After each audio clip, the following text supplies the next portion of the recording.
Hello and welcome. Tonight we're reading Frankenstein by Mary Wollstonecraft Shelley. This virtual adult story time is part of Banned Books Week.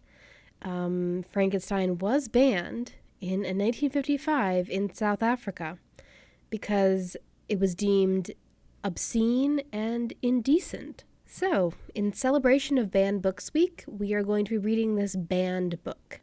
So a little bit about the author, Mary Wollstonecraft Shelley.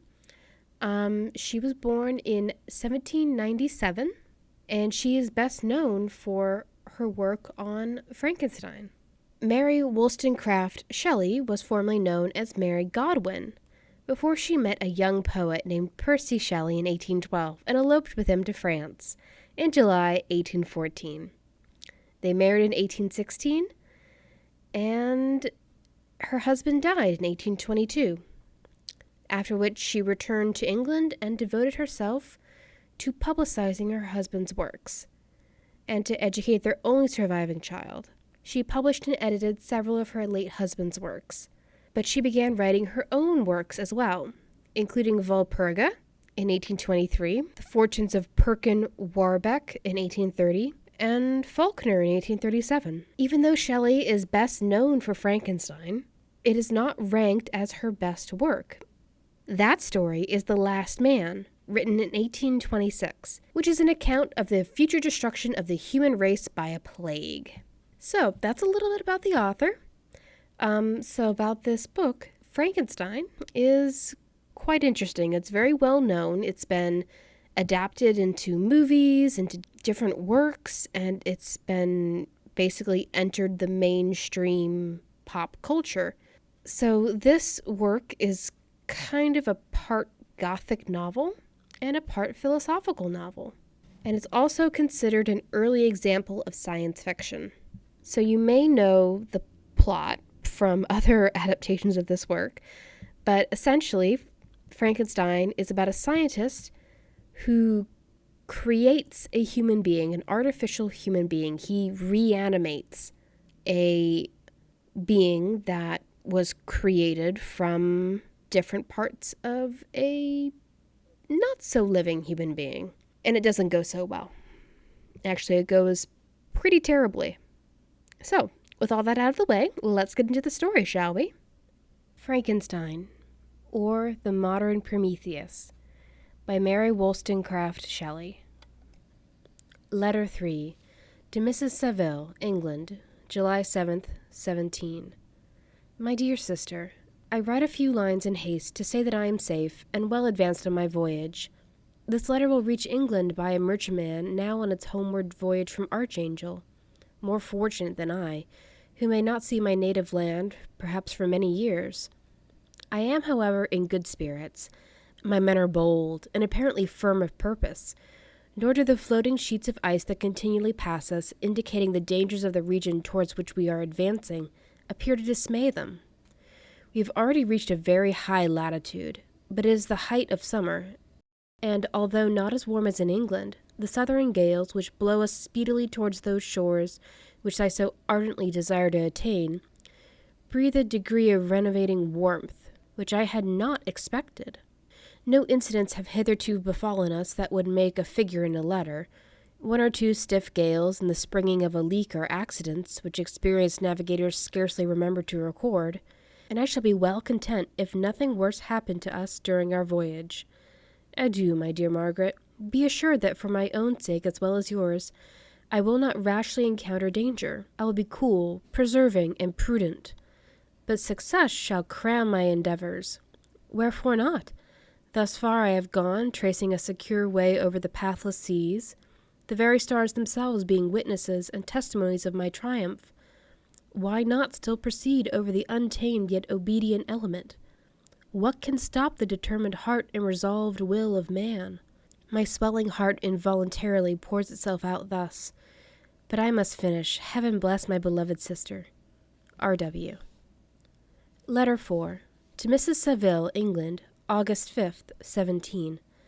So strange an accident has happened to us that I cannot forbear recording it, although it is very probable that you will see me before these papers can come into your possession.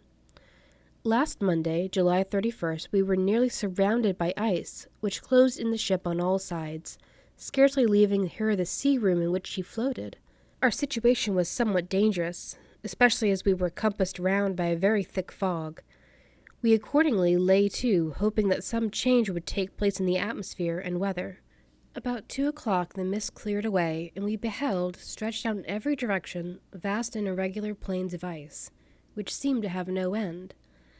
Some of my comrades groaned, and my own mind began to grow watchful with anxious thoughts, when a strange sight suddenly attracted our attention, and diverted our solicitude from our own situation. We perceived a low carriage, fixed on a sledge, and drawn by dogs, pass on towards the north, at the distance of 1/2 mile. A being which had the shape of a man, but apparently of gigantic stature, sat in the sledge and guided the dogs. We watched the rapid progress of the traveler with our telescopes until he was lost among the distant inequalities of the ice. This appearance excited our unqualified wonder.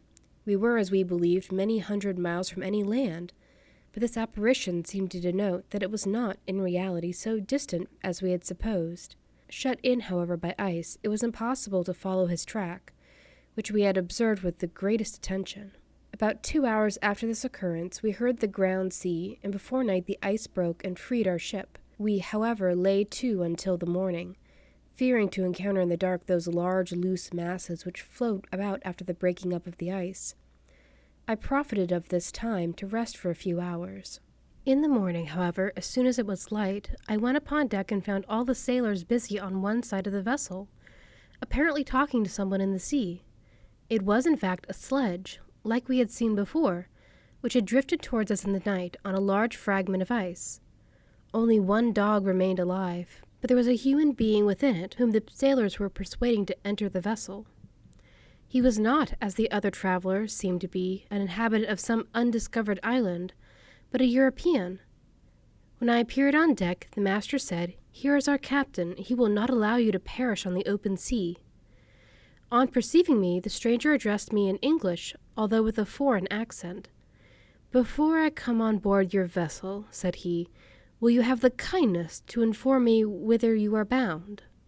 You may conceive my astonishment on hearing such a question addressed to me from a man on the brink of destruction, and to whom I should have supposed that my vessel would have been a resource which he would not have exchanged for the most precious wealth the earth can afford.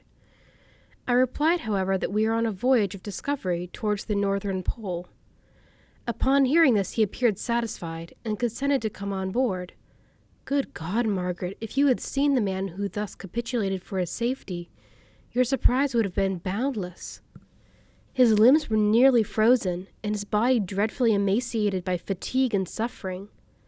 I never saw a man in so wretched a condition.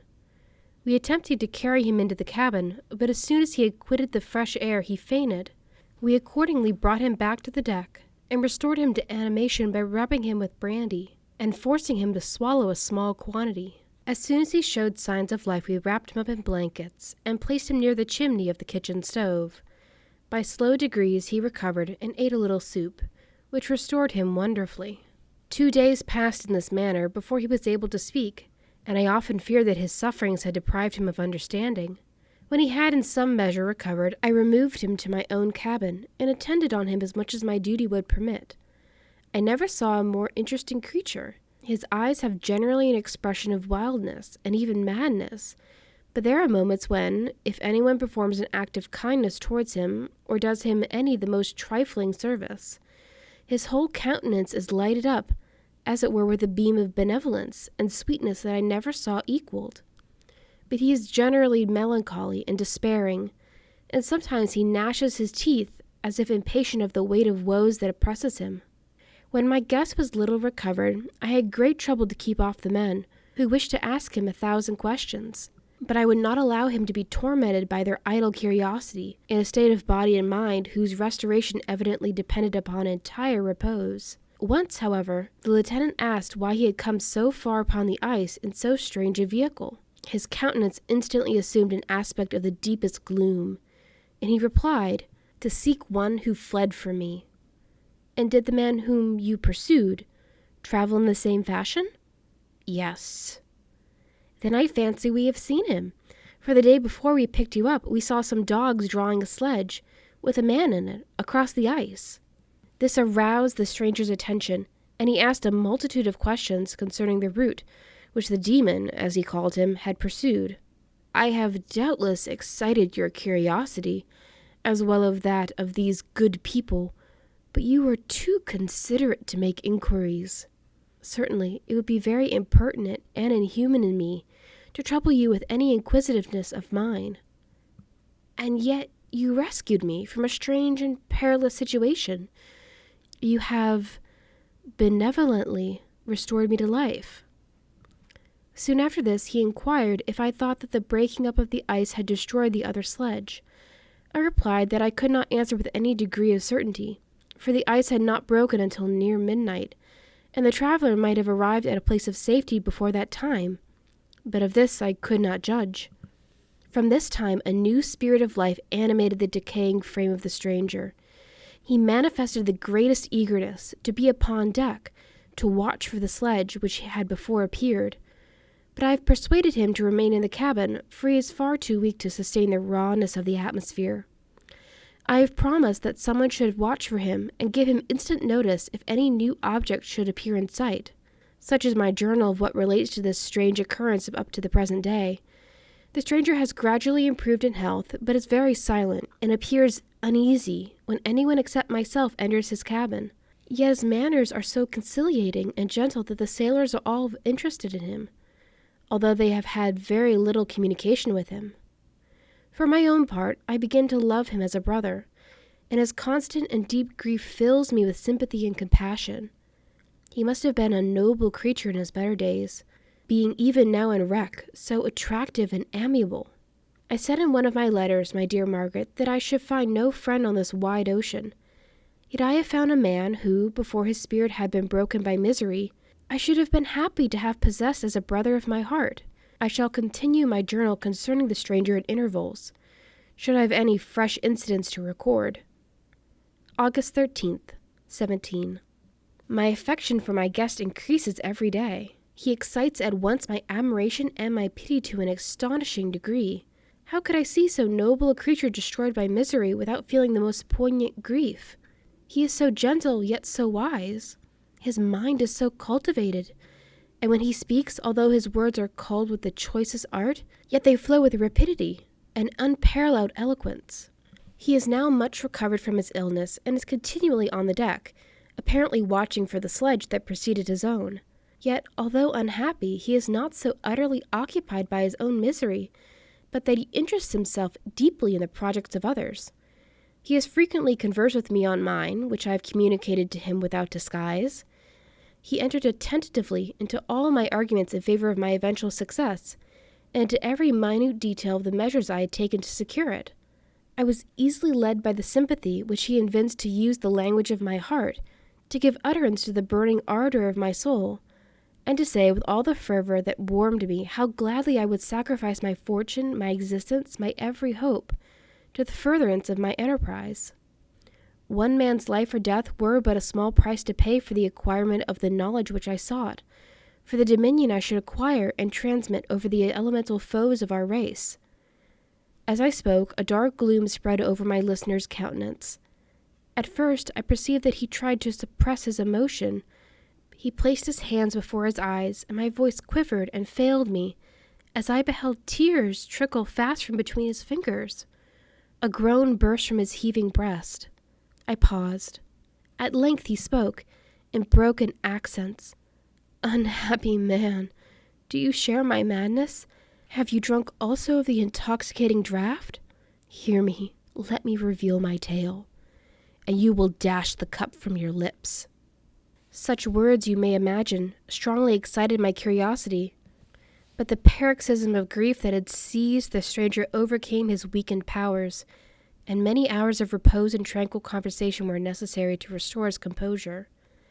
Having conquered the violence of his feelings, he appeared to despise himself for being the slave of passion, and, quelling the dark tyranny of despair, he led me again to converse concerning myself personally. He asked me the history of my earlier years. The tale was quickly told, but it awakened various trains of reflection. I spoke of my desire of finding a friend, of my thirst for a more intimate sympathy with a fellow mind than had ever fallen to my lot, and expressed my conviction that a man could boast of little happiness who did not enjoy this blessing. "I agree with you," replied the stranger. "We are unfashioned creatures, but half made up, if one wiser, better, dearer than ourselves, such a friend ought to be, do not lend his aid to perfectionate our weak and faulty natures. I once had a friend, the most noble of creatures, and am entitled therefore to judge respecting friendship. You have hope and the world before you, and have no cause for despair. But I have lost everything, and cannot begin life anew." As he said this, his countenance became expressive of a calm, settled grief that touched me to the heart. But he was silent, and presently retired to his cabin. Even broken in spirit as he is, no one can feel more deeply than he does the beauties of nature. The starry sky, the sea, and every sight afforded by these wonderful regions seems still to have the power of elevating his soul from earth. Such a man has a double existence. He may suffer misery and be overwhelmed by disappointments.